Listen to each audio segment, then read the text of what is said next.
Unlock your potential every Thursday with our podcast, Refresh, Relax, Renew. Join Coach Racquel as she guides you through personal development journeys. Each episode focuses on actionable steps to enhance your personal journey. The podcast features 3 main segments to keep you engaged. We start with discussions on trending topics relevant to your growth. Then we unbox solutions to common challenges we face daily. Finally, stay updated with fresh funding opportunities each week. Tune in every Thursday for new episodes, and see you there.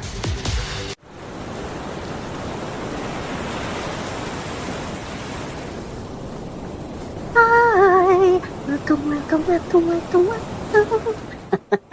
Thank you so much for joining me again today. Thank you so much for being here with me today, for staying with me. We just completed episode 15, and I'm so grateful. I'm so grateful to be here with you today. I am Coach Racquel, of course, and it is my absolute pleasure to have presented this episode to you today. It is my hope that it was very useful for you, empowering, inspiring. I hope that we provided you with some solutions, some inspiration, motivation, overall empowerment. And I just want to say thank you to my faithful viewers. Thank you for those who comment. Thank you for those who keep coming back. I just want to say thank you. I feel so blessed. I feel humbled. I feel grateful. Thank you so much for watching and for listening to Refresh, Relax, Renew with me, Coach Racquel. And of course, as you listen to this episode, we're going to be going into some interesting and emotional issues. And your girl might have gotten a little bit emotional, but I didn't cry or anything like that. And I feel so empowered. I feel empowered that I can talk my story and I don't have to break down. That is something that's a goal of mine, to be able to share the story without breaking down and getting emotional and crying. Not that that's a bad thing, if that's where you are, because I'm not afraid to cry and I'm not ashamed. If I cry, I cry. But for me, I just want to be able to share and not necessarily have to, break down too often. So thank you. It has been my absolute pleasure. So let's get into it. Let's go. I love to open new packages. I will bring you the latest information on top funding opportunities for entrepreneurs who are seeking funding. Come along with me. I'm Coach Racquel, and this is a passion project for me, so I'm so happy to bring this to you. Thank you so much for listening. Thank you for watching.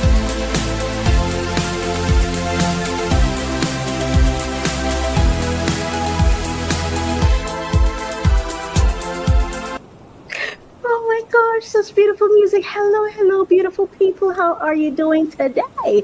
It is my hope that you've been having a fantastic day so far. It is my hope that when you woke up this morning, you woke up to the sunrise and you were feeling good about yourself. And as you moved throughout your day, you overcame your challenges. You handled your relationships with grace, and you did very well, and you ate well, and you had some good physical activities, whatever that may be, and you're feeling good about yourself. And now we're getting into the show, and I'm so happy to be back with you. I'm Coach Racquel, and welcome to Refresh, Relax, Renew. This is episode 15. Can you believe it? We're off both hands, so it's 10-5, episode 15, season 2. I am so happy to be here with you. It's such a pleasure of mine to be here with you in this way, to share with you in this way, and I'm just looking forward to a great show. I'm looking forward to having a good time with you, and it is my hope that as you come with me, that you'll also have a fantastic, phenomenal time. Okay, because this little hour or two that we spend together, it's about positivity, it's about empowerment, it's about feeling good about ourselves and our plans, and feeling supported and feeling like we can be there for each other. So come along with me and let's have a good time. All right. Yes. Today we're going to be going into some potentially emotional waters. However, I do believe that this episode promises to be just as informative and empowering as I believe all the others have been. If they haven't been, then you can let me know. Feel free to let me know. And when you're letting me know, let me know what to do to improve it. Okay, don't just tell me the bad stuff. When you come up with the bad stuff, let me know the solution to whatever you're proposing, all right, or you're highlighting. Thank you so much for being here with me today. I'm so happy to be here. It's been a good day, a good week. And, I don't know, I just felt ready for this episode. I was just, I wouldn't say I was eager to do it, but I just felt the prompt, like, we need to do this today. We need to do this today. We need to go through this, and we need to have this conversation, this monologue, or whatever you call it. We need to have this, hash this out, and let's talk about it. You know what I mean? and grow through it. That's what we're gonna do. We're going through things. You know what I mean? We don't just go through it, but we grow through it, right? Yeah. So that's what we're about to do. It's been a wonderful day for me. Great week. I'm feeling very, very blessed. I'm looking forward to great things this year. Like, I just feel it in my bones, in my body, and I'm desiring great things. So I know great things are coming. So let's grow together. Let's enjoy life together. Let's look forward to great things together. All right. And so we're gonna go in now, and we're gonna go into our ASMR moment. So let's take that time. So just relax, breathe.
Isn't that a beautiful sound?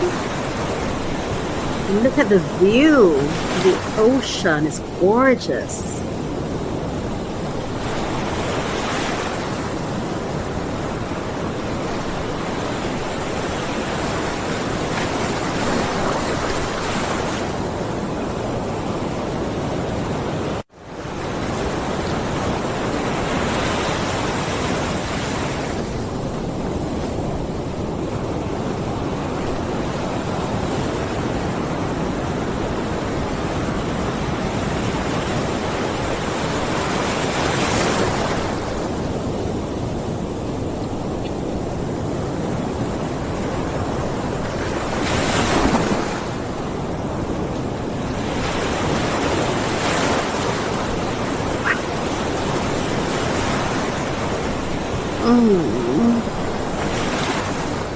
So beautiful.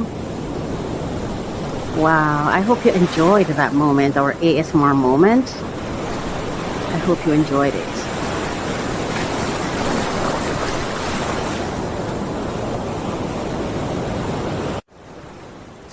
Wow. I really, really, really, truly hope you enjoyed that. That was so beautiful and relaxing. Oh gosh, it felt so relaxing. It felt so good. I had to hug myself, like, I love you, self. I love you so much. Thank you so much for being here. Thank you so much for staying with us. Wasn't that ASMR moment just powerful? Wasn't it amazing? Didn't it feel soothing? Oh my gosh, I hope you enjoyed it. Now, I just want to share something with you, a little bit about the show. Of course, we are now at episode 15. Oh my gosh, can you believe we're at episode 15? The little podcast that could. And I just want to share with you that we are now available on all podcast platforms, Apple Podcast, Spotify. We're on all of them. Listen Notes, all of them. We're available everywhere. iHeartRadio podcasts. We're on every podcast platform now. And primarily you can go to podcast.allegedly.blog, and I'll share the link to that in the description, because I don't think it's in the crawl that's running right now, but I'm so proud of that. Can you believe it? Awesome. So Refresh, Relax, Renew, which is the podcast hosted by me, Coach Racquel, produced by mycoachministry.com. Now, Relax Now, the podcast has 3 segments, allegedly, and that's where we turn gossip into growth. And the next is Unbox Solutions With Me, where we share smart hacks and Amazon gems. And the third segment is Funding Alerts, where I share information on grants, scholarships, free money overall for just about anyone who's seeking it. All right. Now, this podcast airs every Thursday on YouTube at My Coach Ministry, or you can go to mycoachministry.com/podcast, where we also broadcast at the same time on Twitch. All right. And we share all those information with you in the description below. I just want to say thank you. Thank you so much for being here. Thank you for being here with me throughout season 1. And now we're at season 2. Can you believe it? Episode 15. I am so humbled. I'm so grateful. It feels like such an achievement for me, because I wasn't sure I had the capacity to continue to start it and then keep it going. I'm really enjoying it. I'm really empowered by it. I was listening to it. Oh my gosh. It's amazing to watch it. And I would recommend that when we're premiering on Thursdays that you watch the premiere.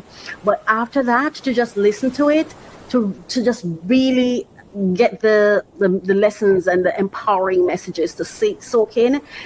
After you watch it on the premiere in the week or whatever, just open it on one of the podcast platforms where you're just hearing it as you go about your day. So empowering. Oh my gosh. I was stuck on Apple Podcast the other day as I was listening to the podcast. I couldn't believe it was me. I just couldn't believe it was me. It was so empowering. So empowering. All right. And relaxing too, especially when that ASMR moment came on.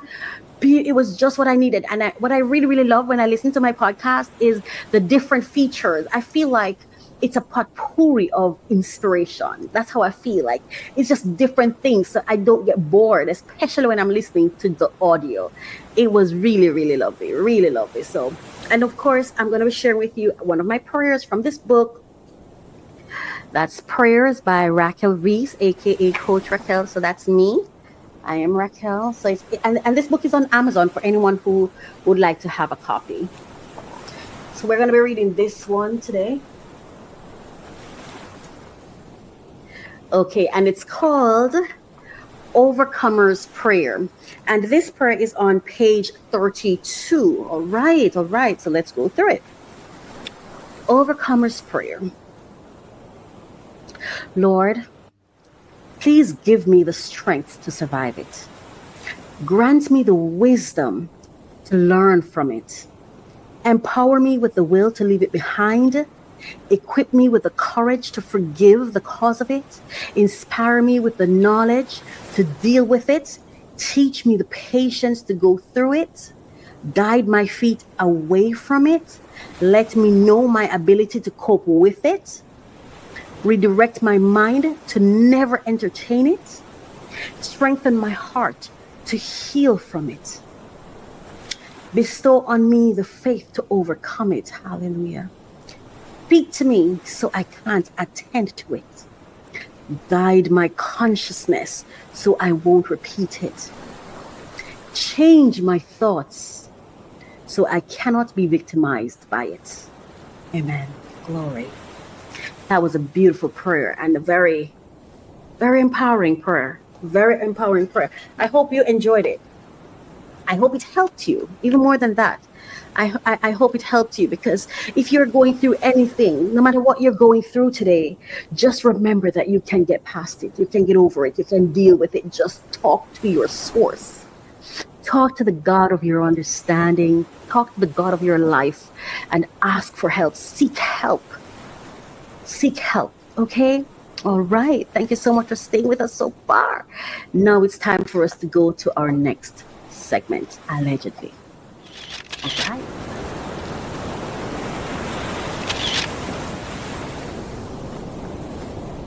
Okay, thank you so much for staying with us. It's now time for allegedly.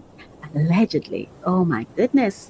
So we're going to go into our hot topic, trending topic segment. And before we go ahead into this, please, just a reminder that this segment is where we transform gossip into growth.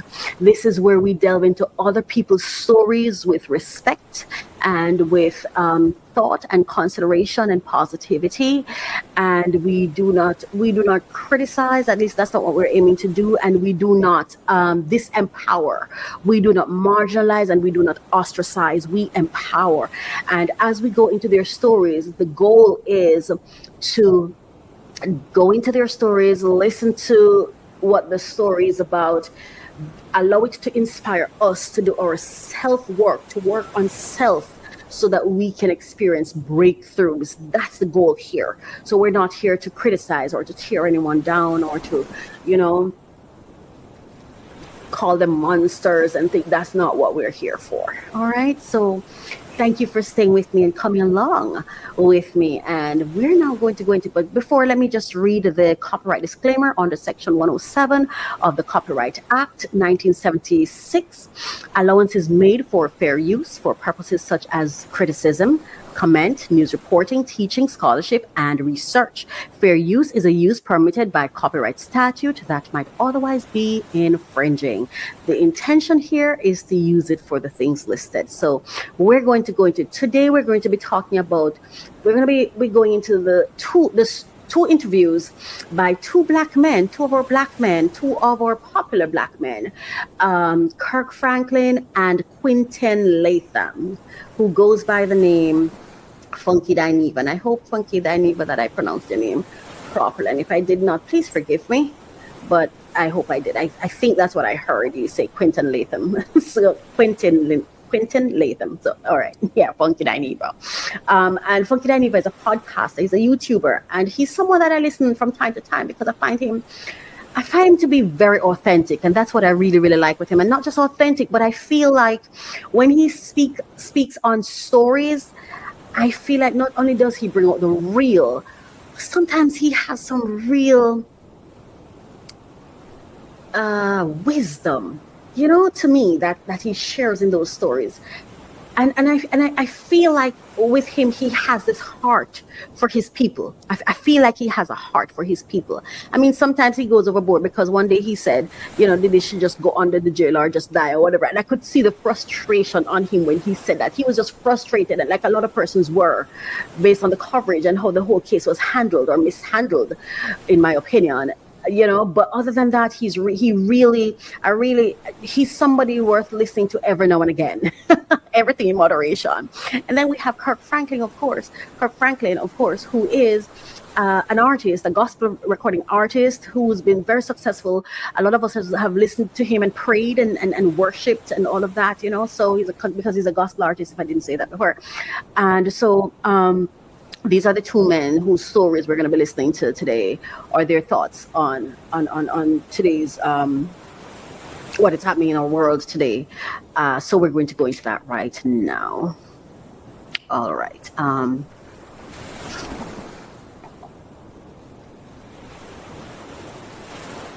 So the first clip that we're going to be listening to is with Kirk Franklin.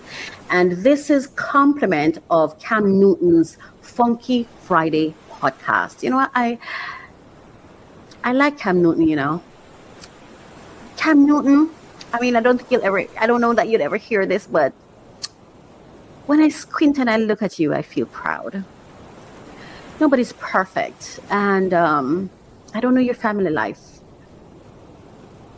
But when I'm watching, to be honest with you, I am not necessarily a fan of your dress code sometimes.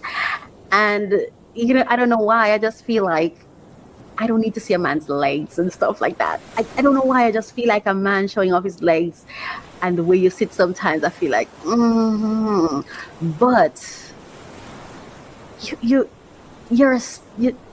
seem to be a very stand-up guy. I can't even not say that. I'm listening to you going through these interviews, even the ones that you've chosen, the people you choose to interview. I'm very moved by your K. Michelle interview. I'm very moved by it, and the way you just humbly sat there and let her speak. Thank you for that.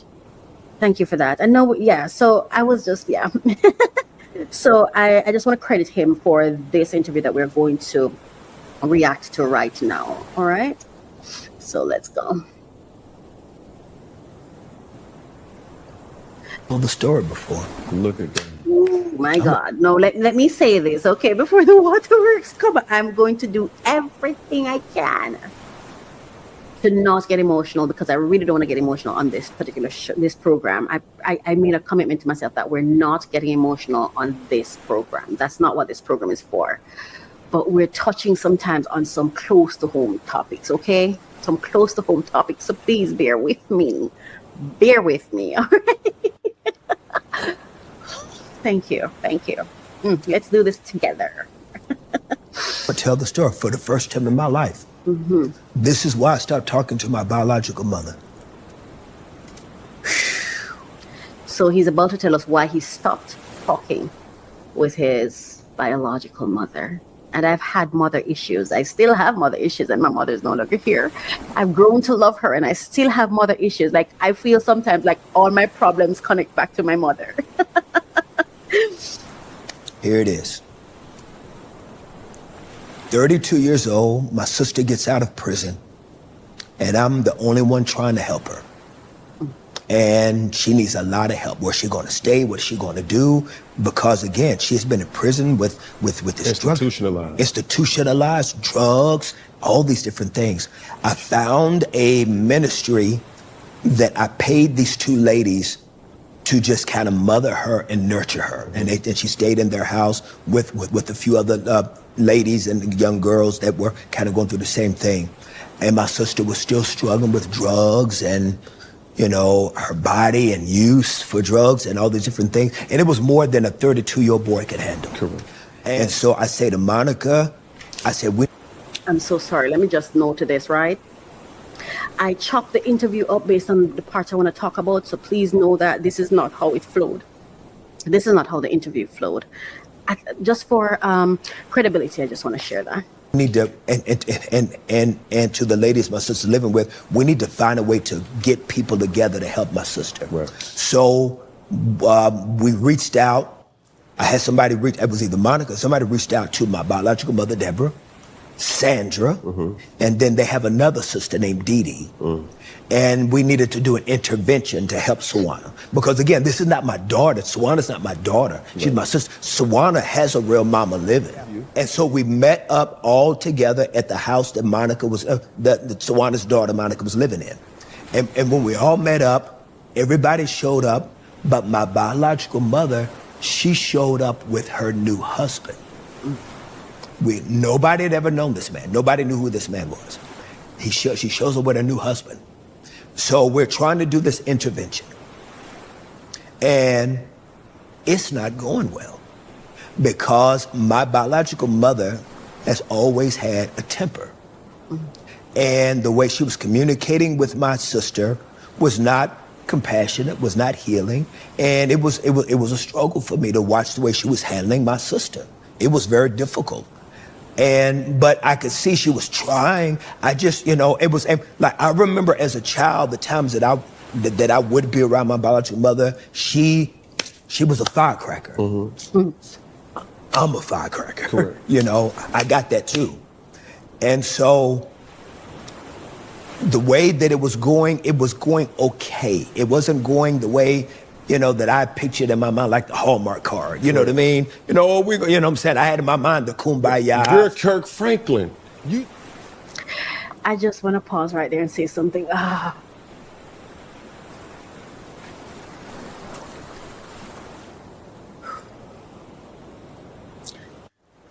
God bless all of you with mother issues. It's not an easy thing. Mother issues is just not an easy thing. I don't know if it's something we can ever overcome. I know for me, it is something that I remember when I was like 16, I hated my mother, but that changed for me. I'm not quite sure when it changed, if it was. I think it was like after she passed. I started being intentional about, okay, I have to find a way to reconcile the emptiness that I felt. When my mother passed, I felt nothing. I still haven't felt anything, and I'm hoping that one day I will feel something. It was just emptiness. I never felt good or bad. It was just this emptiness. It was just this nothingness. Nothing. Yeah. But I have gotten to a place now where I have taken the time to really just sit down and think about her. And also I've had some memories of times when, because for a long time I had just bad memories of her. I remember as he spoke about, his mom having a temper or whatever. I remember one day I asked my mother, I was in high school, around the same age, 16 or whatever. I asked her, why did she leave? I remember she said, we're suffering, Racquel, we're all suffering or whatever. And then, oh my God, I asked the impossible, I suppose. Because I then followed up with, so if we're suffering, why did he leave me? And all I felt was the slap across my face. One slap across my face, and she had really, her hands were fat like mine. And for a very, very long time, because at that age, I just thought she hated me. That's all I thought. I wasn't thinking at the time that question might have hurt her because maybe she had guilt around leaving me. I wasn't thinking, that's not what was on my mind. I just felt like she hated me. And so that was what I got. You know what I mean? But I've realized that for a long time, all I remembered were the bad things she did. Then I started remembering little things she did that I thought were bad. Like I remember she used to force me to eat my vegetables. And I thought she just hated me because she wasn't forcing my sisters. So why is she forcing me? And I'm like, I don't even live with her.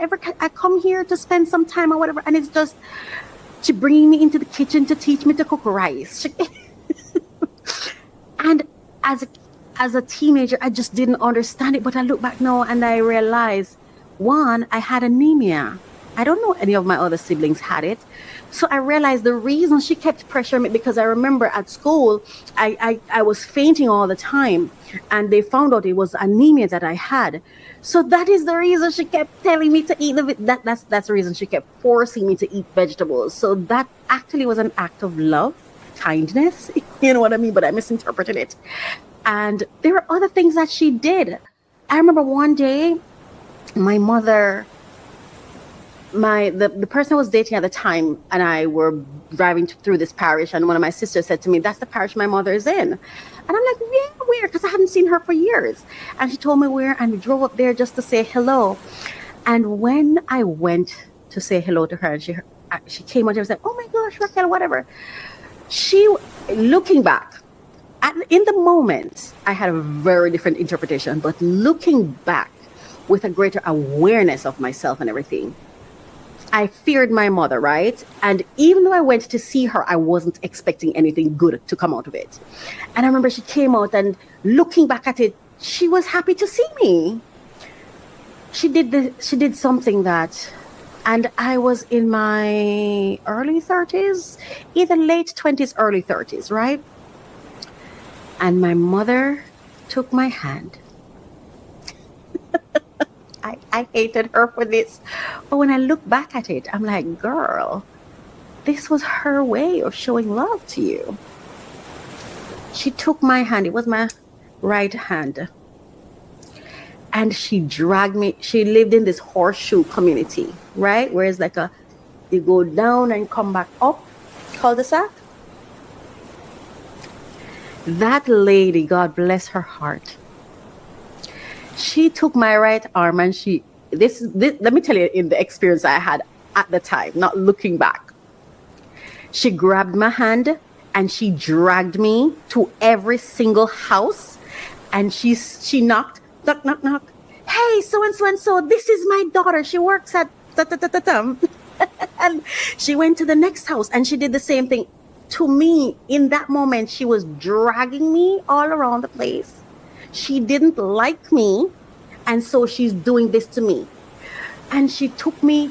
My mother knew every single person that lived in that horseshoe community, in that cul-de-sac. She knew. We must have stopped about 20 houses. She knocked on every single door, and with glee and joy, this is my daughter, and she works at da da da da da. But for me, I was so hurt. And I don't know if you'll understand, but I was so hurt because this was my thought. She doesn't even know me, but this is what she wants. So she's telling them she has a daughter that works so and so and so. This is all about her and her taking credit for herself, and it had nothing to do with me, because if she knew me, she would know that this is the last thing that I would want. I came to see her, and I am an introvert. I don't like to meet new people. So in my little mind, already having my baggage, I thought this was an act of hate. I thought this was one of the most selfish acts she could ever do. That was my thought back then. As I look back, I'm like, girl, she was proud to have you as a daughter. That's not what I was thinking, though. It's the more healing that I've gone through that I'm able to now flip how I see it, because she wasn't trying to hurt me. But for me, knowing me, when someone invests time in knowing who I am, that to me is love. And I feel like when someone performs and it shows me they don't know me, what I like and what would upset me or what would hurt me, I feel like, that's not real love. You're just doing this for you because I'm not having any fun here. And it is my hope. I know hope that, I know I have this automatic smile, so I know that, and I'm respectful, and I've always been disciplined, so I know that I was pleasant when they came to the door. But inside of me, I remember when I got back to the car with him waiting for me, I was like, it was so disappointed. You know what she did? She took me around the entire community and tell them that I work at da da da da da, and I'm like, and I don't even work there anymore. But I worked there. At least she knew that. God bless her, because until you go through the healing process, sometimes you can't even see the good sometimes that the person who you feel that hurt you the most. So for me, I feel like my mother is the one that was the most abusive to me. However, and that's just what my feeling has been growing up.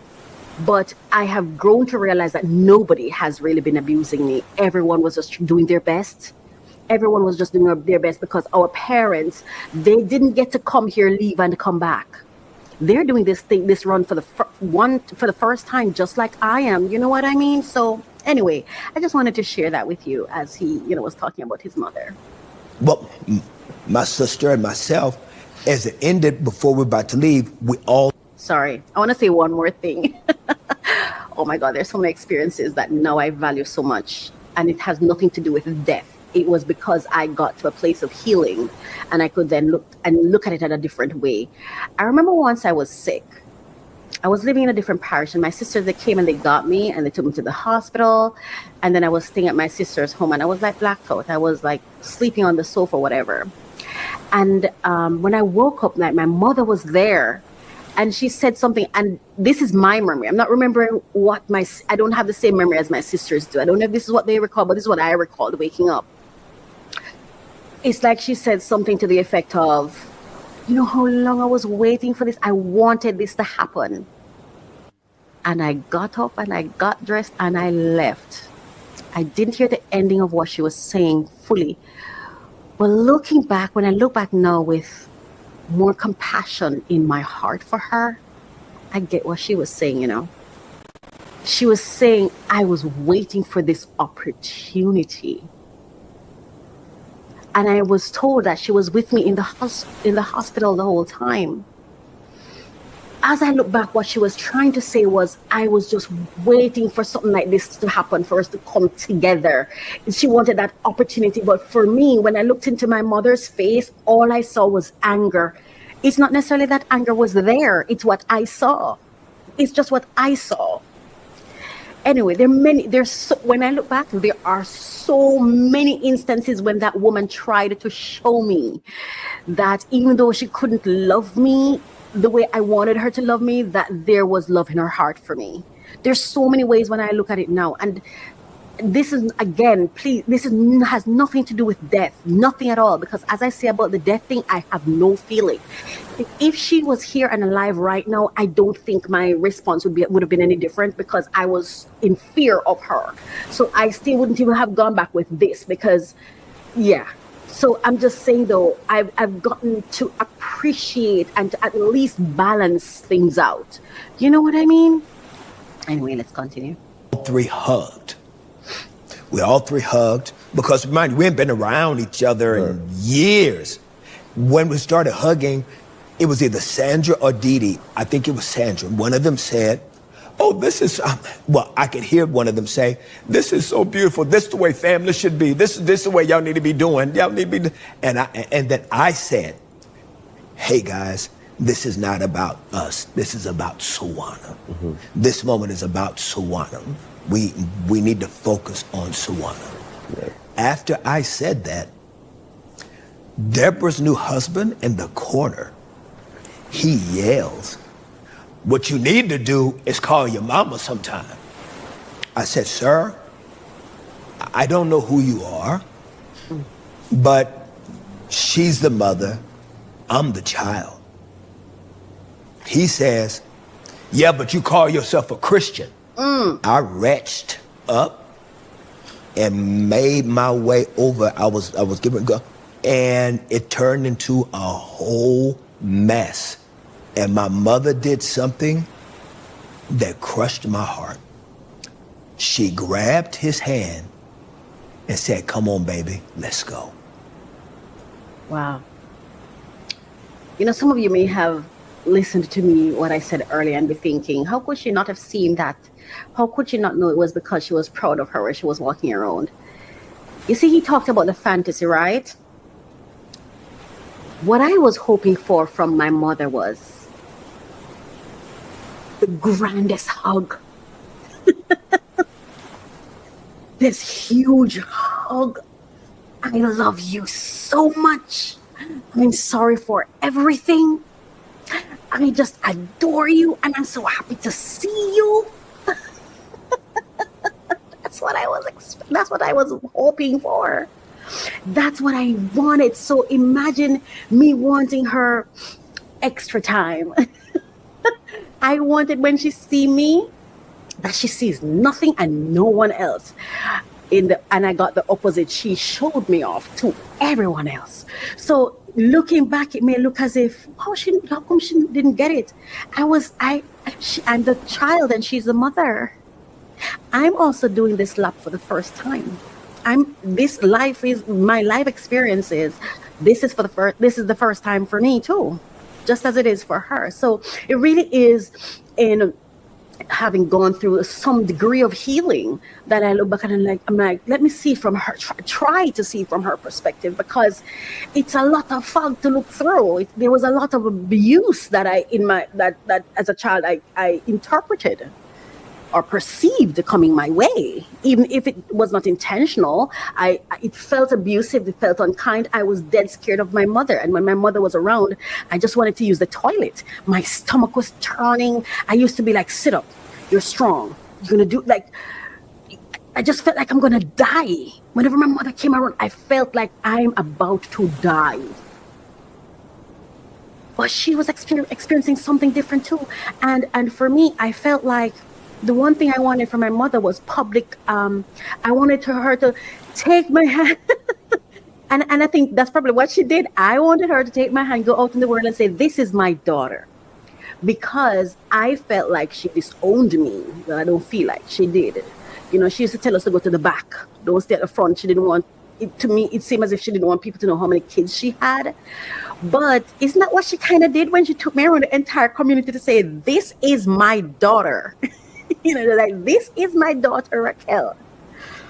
But for me, it was just, she was just wanting to tell him that she had a daughter that worked someplace. That's not what she was seeking to do. I know that now. What Kirk Franklin is talking about, and if you listen closely to his voice, you know this is not an easy process for him. And he said this is the first time he has ever talked about this story. There's so many stories that, and I even have fear sometimes of talking about my stories from my perspective, because I have siblings and I don't want to hurt them. And I feel like they were so much closer to her than I am that I feel almost like I'm trespassing. Not almost, I am trespassing. She gave birth to me, but I don't feel like she was my mother. She wasn't mine. I feel like she wasn't mine in life and she wasn't mine in death, you know? I remember I wanted to read, I think it's 1 Corinthians 13, that 1-8 about love. I wanted to read that at a funeral. I didn't get to, and it's okay, you know, but it's weird talking about my mother because I don't feel like she was mine. She's mine. She's not mine. I literally feel like I'm trespassing by sharing this story. And to be honest with you, I don't even know what repercussions may come from it. You know what I mean? Anyway. And she walked out of the house on her 2 kids. And she stood by the side of this NIGGA and walks out with him. And they told me I must have blacked out because they told me what I said is they said I followed them outside on the porch, because in that hood you got porches. Yes, sir. They said I walked out and followed them on the porch and I yelled at my mama, "That's right, go ahead and walk out like you always do." You know the one thing, and I gosh, I love my sister so much. I hope she knows I love her. I remember my older sister, when my mother was in the hospital, she was stooped down on the ground and she was there. She's like, she needed to come talk to her, Racquel, and Racquel, you need to tell her everything, get upset, say what you have to say, Racquel. She wanted to come and tell her and say what you have to say. You need to say what you have to say. You need to say it. You need to express yourself. You need to say it. But for me, I stood there and I'm thinking, this lady is in a hospital bed. What am I going to say to someone in a hospital bed? I have nothing to say. The one thing I wished was that I just asked the question, did you want me? And if you didn't have me, why did you have me? Why am I here? Anyway, I never said anything, but I wrote a letter on my own. It's not the same. You know, you write the letter to go through the healing process. I talk to myself to go through it, but it's not the same. It's not the same. But yeah. Yeah. And the fact that she took that man's hand and she did not say to him, "Baby, you stay over there. I've had this those is between moments. me and my kids." It's funny because Kids that I know I even for me, oh God, what he's about to say here is so powerful. And when he said this was the same way I felt. So everything she did, I didn't feel she did them for me. I felt she did it for herself. It had nothing to do with me, because I never felt like my opinion, my thoughts, any of those things mattered. So even bringing me around this community, I don't know these people, and I was never asked if it was okay for her to do it. So I mean, looking back at it, I'm like, okay, great, because she said she owned me. She owned me. But what he's about to say will give some insight into why for a child it would seem so foreign, or so not not for necessarily in my interest. You know what I mean? But he's going to talk about it. did not raise. Kids that I know I did not nurture. Say to him, "Baby, you stay over there.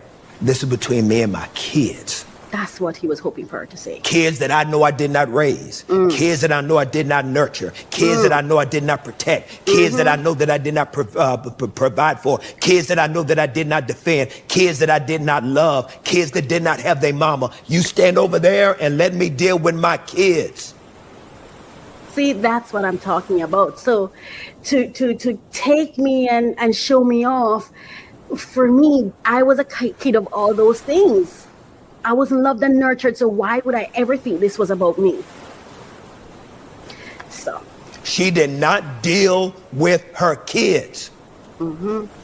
She took that Nigga. man's side that's what the kid and sees. walked out with him. That's what the And kid I sees. promised myself. Now, see, I couldn't protect myself as a little boy, but as a grown man, I will never be put in a position where you will ever be able to do me like that again. Boom. And let me tell you something. I'm at that place in my life now with almost everybody. I'm literally at that place where it's like, I'm like, girl, I'm fighting for you now. I am fighting for you. I stand as a soldier and I'm fighting for you, and no one will put you in positions you don't want to be anymore. And no one is going to put hands on you anymore when you didn't do them anything and you didn't fight back anymore. Because you see, I was a kid you abused and I did not fight back. You beat me and you put hands on me, you put things on me, and I never would lift my hands to fight back because I don't like fighting. I just don't think people should be putting hands on anybody. I always have this fear that if I hit someone, I might kill them or I might cut them, and I don't like to see flesh cut. I don't even like to cut meat. So and I tell myself, even with my family, I don't go. I made a decision not to go around them again because it gets too abusive. It gets too abusive, and I just think, I don't know why I don't know why it happened. I don't know why. I don't know what I've done. I don't know what it is, because I don't know that I was around enough to do anything. And I'm telling you, I'm not the kid to, let me tell you the things you'd find me to be doing wrong. I'm not talking to anybody. My head is in my book all the time. I'm lazy. I don't like to do housework. So you ask me to do something, I would drag myself, or I would not want to do it, or I would complain. Those are the things. I do not recall myself as being anybody who was putting hands on people, abusing persons. And I felt like every time I would visit my mother's house, it's like I was this little maid. I felt like they weren't necessarily happy that I was there, or happy to see me come.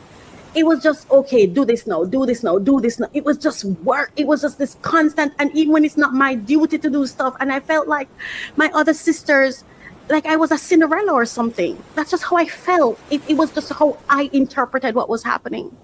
And I feel like every time that I let my guard down or I go in, because I'm a lover, oh my God, I'm desperate for love. So I'm always giving it.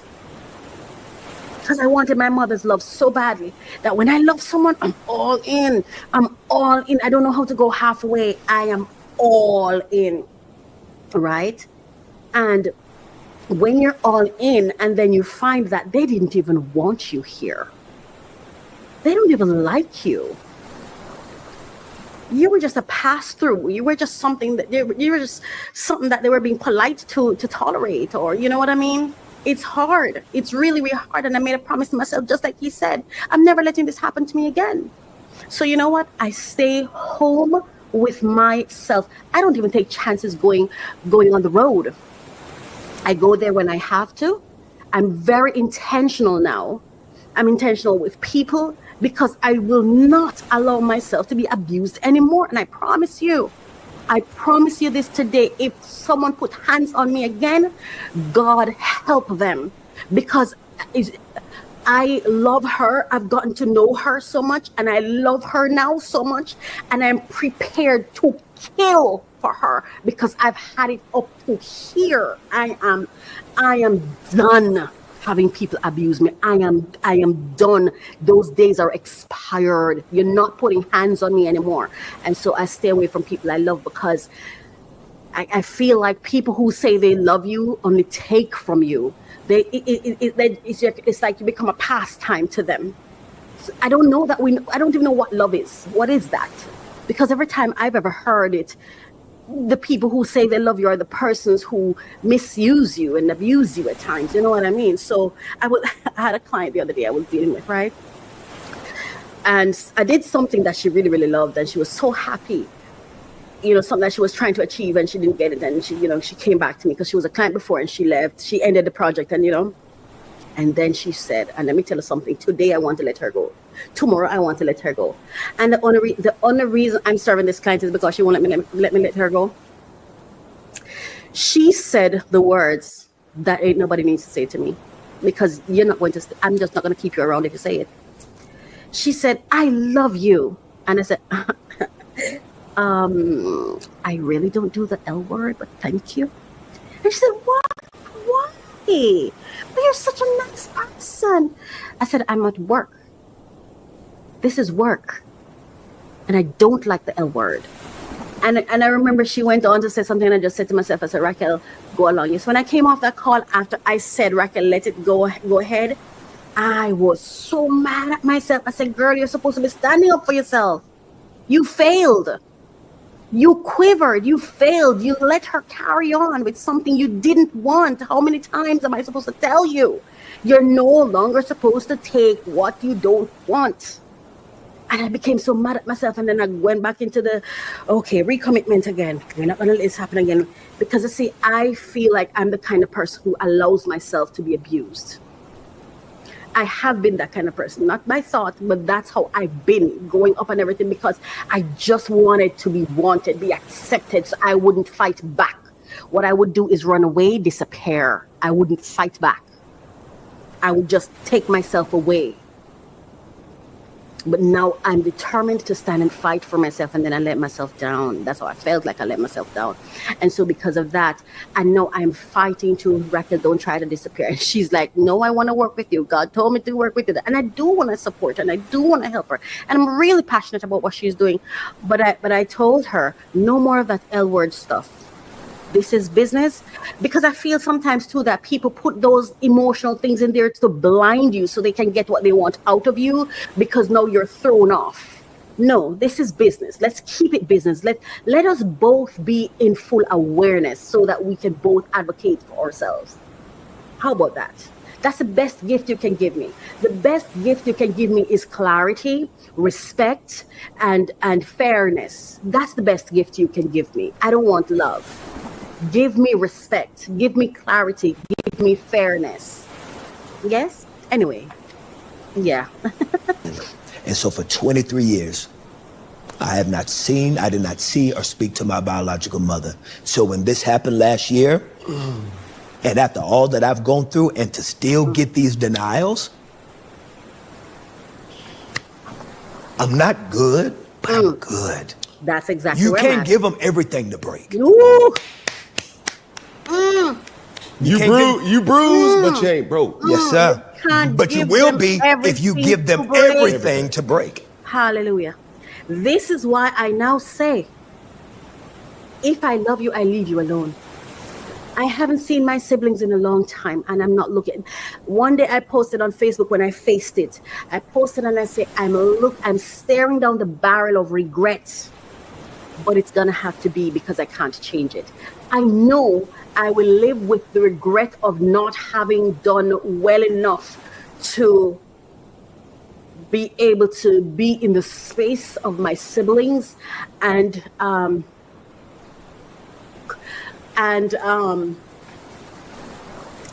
fail at having a relationship with them. That I'm gonna die with.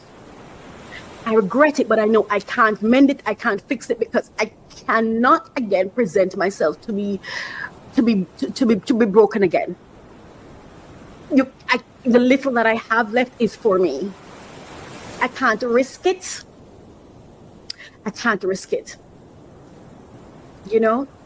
And it's not because they're bad people. Let me be very clear. These are amazingly wonderful human beings who have gone through some things.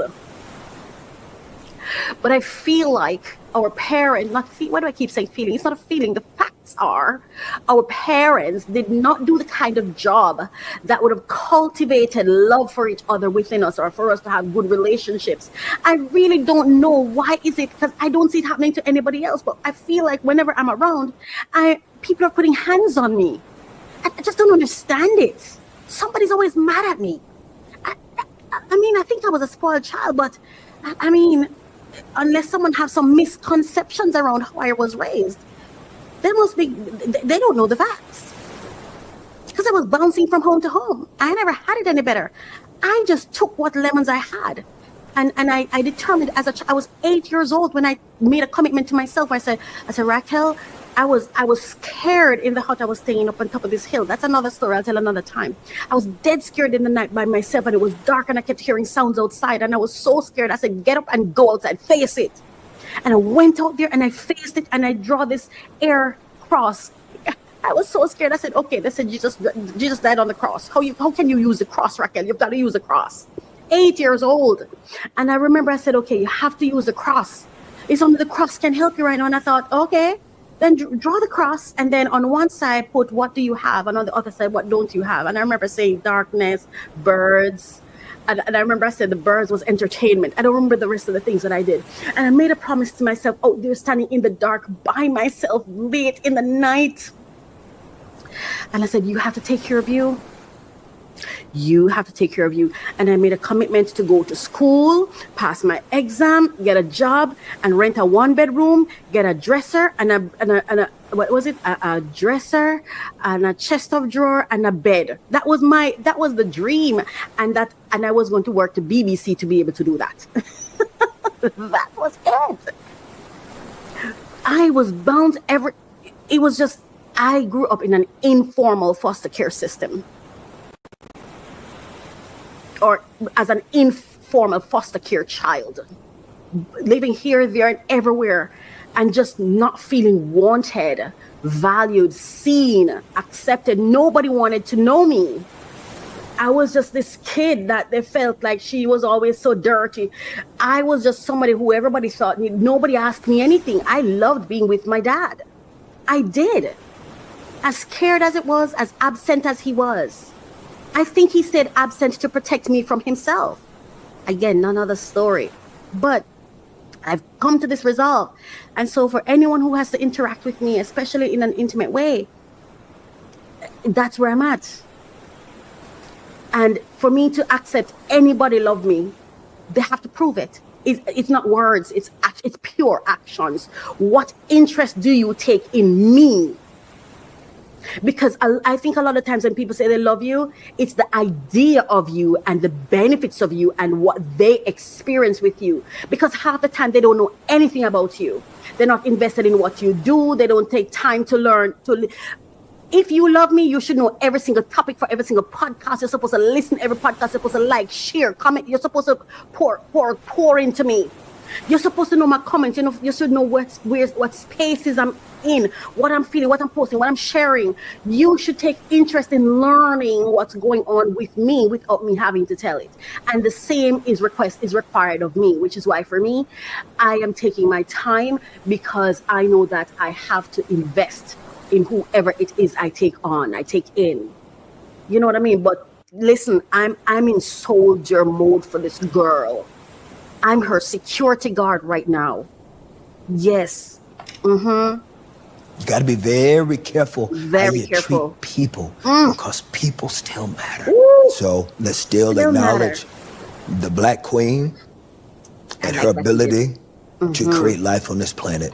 Wow. And I want to say this about my mother too. From the memories that I have, I was the heaviest child. And I was told I was weighed 8.5 pounds and it was the heaviest. And I give her credit for that. I thank her for that, even though I would have preferred if she had aborted me, I would have been okay with that. As a matter of fact, I wish that's what had happened, but, I want to say thank you to her too. And I like that he said that because no matter how I feel, it's how I feel. It is my perspective. I don't speak for my siblings and I don't speak for my parents. Like I said, this is just how I was perceiving things. I'm sure they have a different perception of things. They have their own experiences. You know what I mean? So thank you. She did not have to have me. Even though I overheard her when I was 13 tell Gertrude, I didn't want to have him. I wanted an abortion, but you wouldn't let me. Boom. Right there. He feels differently about it, but this is how I feel. Stop forcing people to do things they don't want to do. Stop forcing people to do things they don't want to do. I know that people say life is beautiful and wonderful, and God knows I have. When I tell you, I've been so blessed. In my worst moments, God was always with me. Sorry, God was always with me. There are so many angels that I've been blessed with, people who took me into their homes. I haven't even been able to thank everybody. I would like to, but I haven't been able to. And I've been blessed. God has been there for me, but I promise you, and God, this is no disrespect to you, but I would have given anything, I would give anything not to have been born in this way. So my life is God's, it's not mine, because I didn't choose it.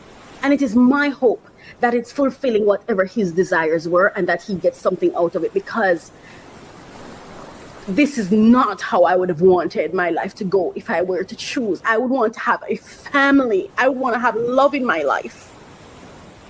And I just don't know how. And I want love, but I'm so scared of it that I don't know if I really, really want it. I want relationships, but I don't know if I really, really want it. Because I'm tired. I'm tired of giving everything I've got, only to find out that I gave pearls to swine. I'm tired. I am tired of trying. I'm tired of loving. I'm tired of desiring. I'm tired. So now I just honor her. Yeah, but I think if someone wants to have abortion, please let them, or take the child. Even if it's not abortion, maybe adoption or something. I don't think people should be forced. Because we don't know her story. We don't know what she went through and why she felt that way. We don't know how the child came about. When I was 13. Thank you, Gertrude, for encouraging Deborah to have a baby. I don't know, right here, to me, I feel like, yeah, maybe you're thanking the wrong person. Maybe the reason you're in pain and you had all this trauma was because of that person that you're now thanking. The person who you think was oh, great, thank you for doing this. But maybe to your mother, that was her trauma, the force to keep it. You know what I mean? And I think we've been forced to believe that life was good. You have life, you should be grateful. I don't know what's on the other side. Why should I be grateful? I mean, I'm not saying I have ingratitude. I've had some experiences that were lovely, but why? Says who? I don't know that I should be grateful for this. I don't know that I wasn't born as a punishment. I don't know that I was one of the angels God kicked out because for whatever reason, who I was up there was unruly. I don't know if I'm on punishment. This sure does feel like it a lot of times. So I just feel that, but you know, it's his story and this is how he's interpreting it. But as I listen to him, I feel for his mother. And I don't know if Gertrude was such an angel as he may think, because Gertrude is his grandmother. Clearly, it sounds as though it was his mother's mother, you know. But if that lady did not want to have the child, how do we know what was the process of conception or why she didn't want to? And then the choice was taken from her, and see how it resulted? Story, interestingly, Cam, when the documentary came out, it is amazing how so many people of color in this country have the same story. Mm-hmm. We have really been a displaced race of people. Mighty God. Folk not knowing who their mom and daddy is real time, finding out years later that who they thought was this and not that. It is more common in our experiences as people of color in this Western world we live in than you could ever imagine. And that's heartbreaking. Mm-hmm. And I just want to say this. I'm not trying to be ungrateful. God knows that's what I'm trying to do. I am grateful.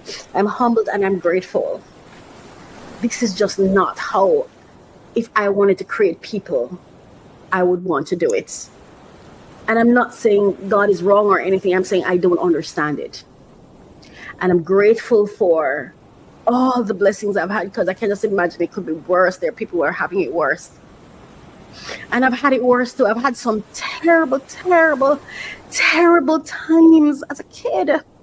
terrible times to the point now where I'm terrified. I love the outdoors. I love to go out. I love to love people. I'm someone who loves to love. I love to love. And I'm terrified of love. Terrified. Terrified. You know, I've been alone most of my life. Like, felt alone by myself because I don't necessarily feel like there are good intentions around me in my best interest. I feel like everybody's here for themselves, doing things for themselves. And that's not necessarily true. It's just how I'm feeling.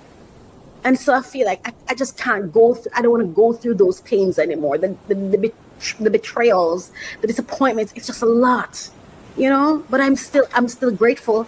Those words, what he just said, and when you really think about it, and even for those who have met and who sometimes know their parents, sometimes who you think is your parent is not your parent.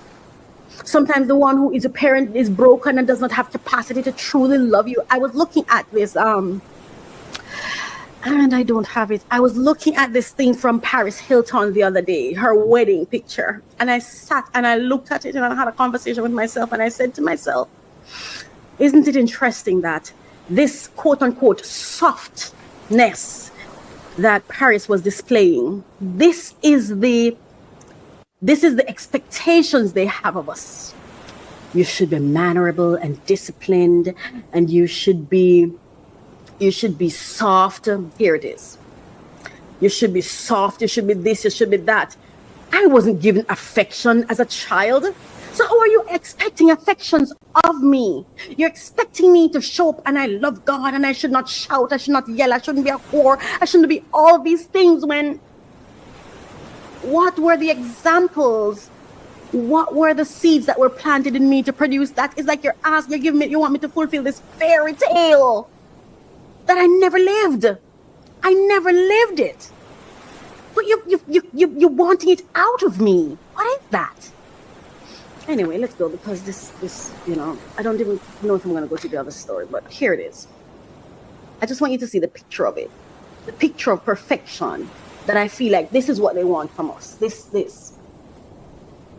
softness, this love, this compassion, this all of these things. But as a black community, did we receive that?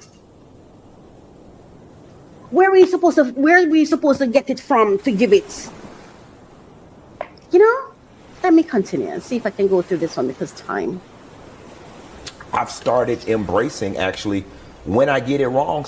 So this is Quentin Latham, otherwise known as Funky Dineva, and he's talking about manhood and where we are as men, where our men are in today's society. He's on Revolt News on YouTube. Sometimes, you know what I'm saying? I actually love that. I think it adds a beautiful piece of nuance to it because we do gossip wrong sometimes. We call our friend, we tell the story wrong and be like, oh shit, girl, I got it wrong. I don't say he was down there cheating with Stephanie. He was really down there with Michelle. You know what I'm saying? And I love it creates an opportunity for me to come back and say, y'all, I got it wrong yesterday. There is a conversation that needs to be had in-house amongst the straight black male collective. It's time. There's a conversation. You know, black women are excelling in so many different areas. They've mobilized. They got their sister thing. They getting their degrees, getting themselves together. And there is this, you know, super toxic masculine push to be alpha males and to be leaders and want to be in charge of everything. And I say this with my whole chest. Want to be in charge of so much shit and want to be the head of the household and want you to respect them. And not all brothers, but many, the only thing they got on their damn resume is audacity. Ooh. That's it. Ain't got shit else to offer the world but dick and audacity. Ooh. Dick and audacity. And I'm going to stop it here for this week. But next week we're going to continue this clip, and I'm going to go into it a bit more. Listen, I love my fellow black men. But he's onto something really, because to be honest with you, what else are men offering us but dick and audacity? Even if they're not the one that proposition you, even if you for me, sometimes I just want to have experiences with men. For example, I have even said, I wish I had a male friend. But I feel like if you're kind towards a man, if you're friendly towards him, it's like he feels you want dick because you're single. I don't know if it's because I'm big, fat, black, big back, or whatever else they want to call us. I don't even know who come up with these terms to call people. People still matter, you know. But it's like they think somehow because you're single, you want dick. I don't want your dick. I do not want your dick. God forbid a dick go inside of me. Because I've never gotten up from a dick and feel good. It has always made me feel sick. What I'd like is some friendship. I love friendship with a man to learn to understand them better so I can get a different perspective of them. But I'm going to leave this to next week. I'm not trying to talk down on men. But geez. Anyway, thank you so much for staying with us so far. This has been Allegedly.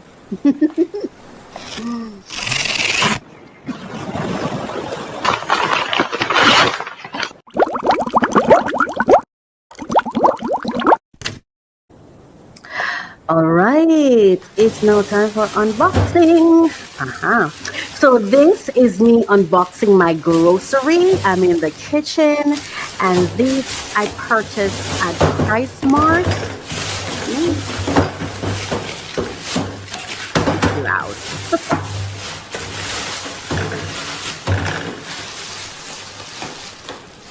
Right, so I shopped at Price Mart online, and then they delivered my products, my groceries for me. So Price Mart delivered it to Doorway Express, and then Doorway Express delivers it to me, and I'm so thankful for both of them. So this is my meat. So I got chicken. This is boneless chicken thighs. Yes, and then I got 2 whole chicken, which I'm about to show.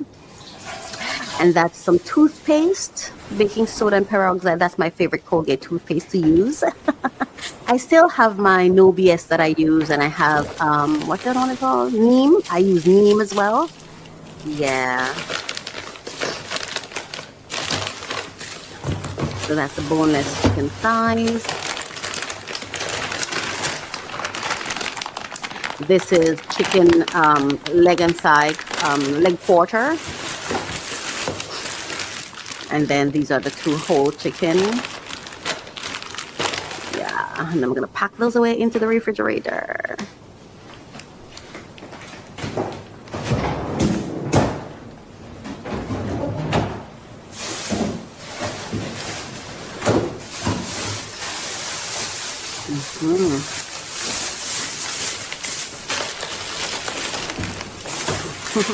So whenever I'm packing my chicken, my meat into my freezer, I put them into another bag first and then put them into the freezer, because I just don't like when the refrigerator is dirty. I don't like it.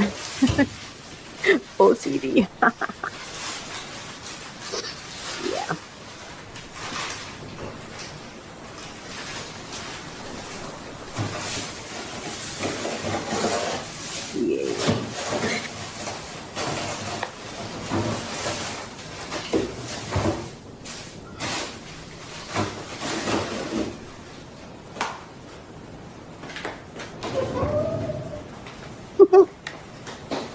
What's happening over there?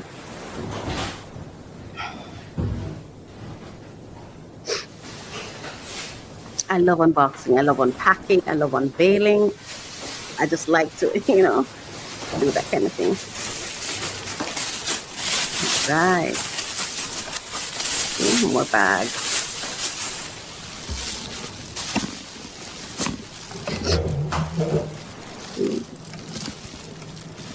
So you can see it better.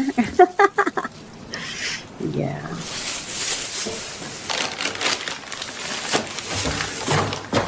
Ooh. We're putting the meat away.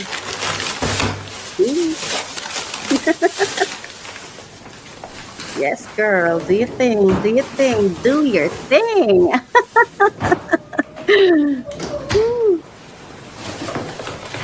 I wasn't trying to slam the refrigerator door, but it's very heavy. It's like you have to push it with intention.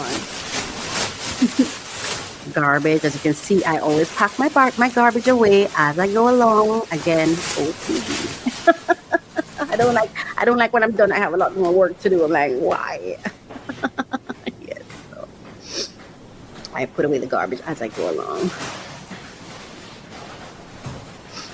Yeah.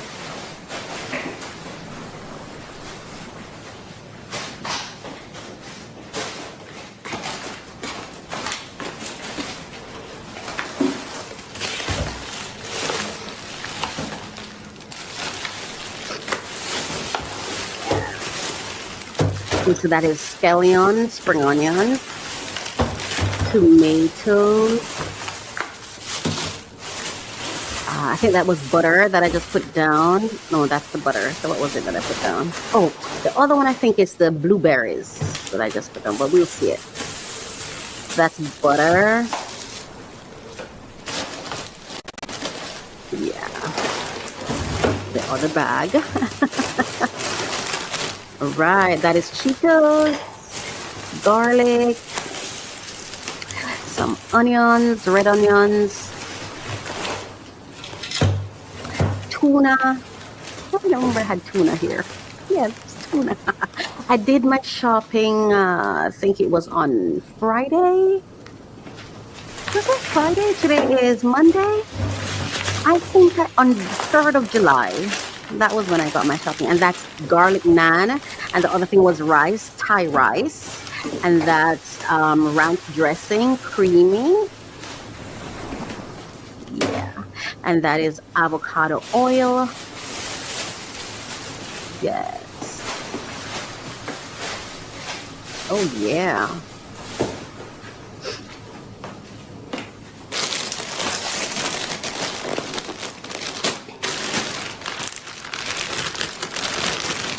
Garlic naan, tandoori.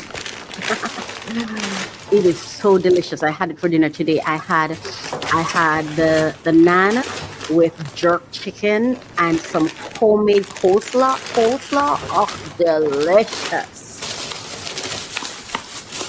Yeah, that's the blueberries.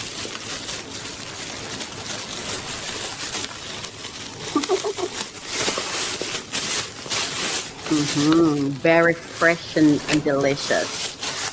Yeah.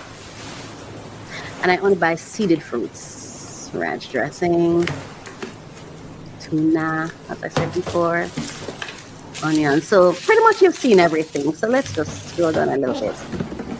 Oh yes, so I bought a pot, CERAMAX. And we're going to open it now. Oh yeah, you know I like to unbox. Tingles. I love this pot. I've used it twice so far and I absolutely love it. Yeah.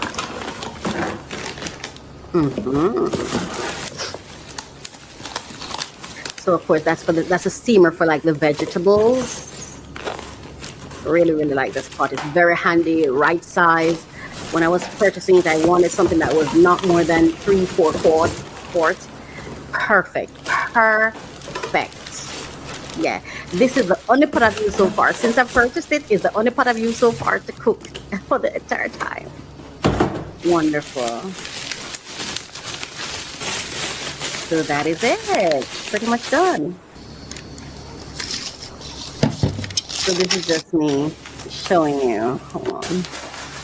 Right, so that's all that I ordered this time around. I'm just showing you everything that I said I had. Yeah, that's it. Thai jasmine rice. I really like that kind of rice.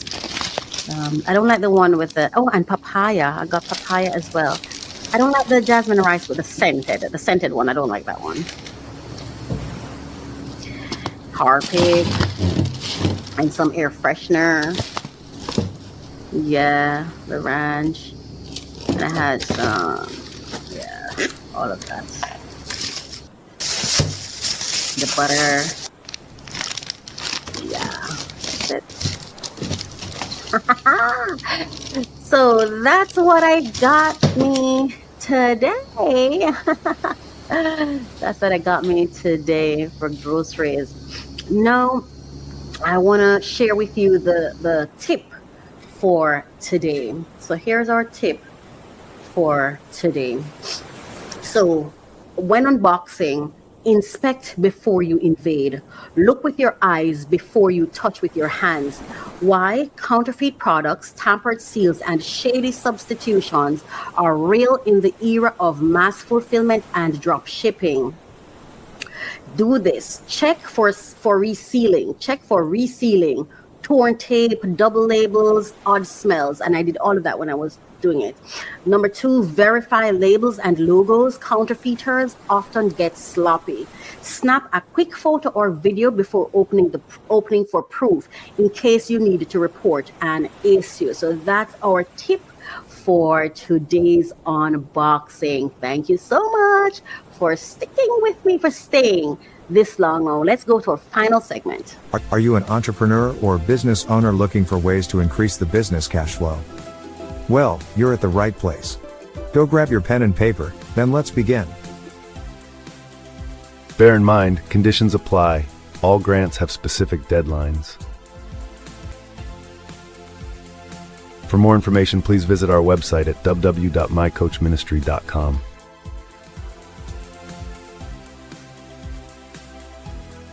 Scan this QR code now and begin. All right. All right, welcome to my website, mycoachministry.com. Under resources, hit funding blog. Now we have a new set of grants. I think it's 80 available grants this month in July 2025. Hang on here, let's make sure you're seeing me. Okay, for July 2025, we have 80 grants, and I just want to quickly run through some of these with you, just real quickly. Yeah. So let's select this, and of course, this month was America's Independence Month. Right. So top grants to apply for in July 2020, 80 opportunities you shouldn't miss. Okay, and as usual, we are pleased to provide you with these funding opportunities and resources. You are welcome to share this information with your personal and professional networks. We are not affiliated with these organizations, so please direct any specific inquiries to them. This article mentions over 80 grant resources and opportunities for global Canada-based and US-based businesses. There are also over 90 additional opportunities in 35 US states and DC, which are kept updated on this blog. Awesome. So let's go So as I said before, over 80 grants available. And here are the funding opportunities. Now, reminder, if you are awarded a grant or accepted into an accelerator or fellowship, we would love to know over here. I'd love to know about it. So please email me and share your news, or come right here to the blog and leave it in the comment section. Of course, we shared our grant funding checklist before. And going down now in global funding opportunities, there are 18 listed. All right, 18 that was updated this July. On the 1st of July, this blog was printed. So there are 18 grant funding opportunities, which are global. Global meaning anywhere in the world you are. You can come and check, and it's under the global opportunities that you would actually check for that. Now going down, we have for Africa specific funding opportunities. There are 2 listed here, and that's for Africa. And now as we go down for Canada specific funding opportunities, there are 11 grant funding opportunities specific for Canada. And then as we go further down, we have funding opportunities within the United Kingdom and Ireland. And there are 2 opportunities listed for July 2025. And then we have funding opportunities within the United States, and we have 44 grant opportunities listed for July. And of course, as stated before, if you are seeking specific grant opportunities for specific states within the United States, right? So for example, you want to know what grants are available in New York, or Florida or wherever else. So there are over 90 additional opportunities in 33 US states and DC that are not mentioned in this article above, but in the article above. However, if you have questions about funding/grant resources and opportunities for the most recent opportunities by state, just click the button below where it says Ask Coach right here. Just click that button and send me a detailed request. You can also click this one that says members chat. Right, you can click that one as well, or you can scroll all the way down to where the comment section is and leave a comment here with the request. Please be as detailed as possible so that we can find the best information for you. Do not be stingy in your submission and just say, oh, I need something for New York. No, tell us you want for New York, for what kind of business, for what date, or what you're looking for, because the more information you give us is the better we'll be able to find what you actually need. We want to give you what you need, not just what's available, but what you need. We want to support you, right? That's what we want to do. So our funding tip for today: one key benefit of applying for grant funding, even if you don't win, is refining your vision and strategy. This application process forces you to clarify your goals, define your impact, articulate value, and plan your project with precision. The strategic clarity not only strengthens future grant applications, but also improves how you communicate your mission to partners, donors, and your audience. It can open doors to other funding, collaboration, and growth, even without winning the original grant. So this is not a waste of time. And one thing that this did not say that I will say, it also introduces you to people with money. They've seen it. And also, when I shared with you, I think it was either last week or the week before, one of the tips or reasons, the statistics on people who win grants, it said in it that people who are repeat applicants win. People who reapply like 2-3 times. Once they see you're constantly doing it, they see you're committed, you really want to do this, you really are interested, then they will consider you. So do not sell yourself short, and remember that this process is worth it. It is absolutely worth it. Oh, wow. It is my hope that today's episode was useful for you. I hope that in today's episode, we shared useful information that was worthwhile for you, that you can use, that you can share, that you can benefit from. And I hope that at the end of this, what has been communicated to you is that we're here to support you. You're not alone. I'm here to support you.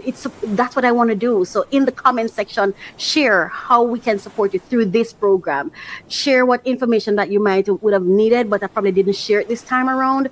Let me know what your interests are. What are you looking for? Scholarships, funding, what? So we can find the information and include it in the program for you. Thank you so much for being here and for staying around as we went through this episode. Oh my gosh, episode 15. This has been episode 15. I am Coach Racquel, and I just want to say thank you so much for being here, for staying with me. And this is a collaboration. This is a partnership. And I'm so happy to be here. Thank you so much, and take care of yourself. Goodbye. I love to open new packages. I want to deliver the latest information on the top funding opportunities for entrepreneurs who are seeking funding. Come along with me. I'm Coach Racquel, and this is a passion project for me, so I am so happy to bring this to you. Thank you so much for listening. Thank you for watching.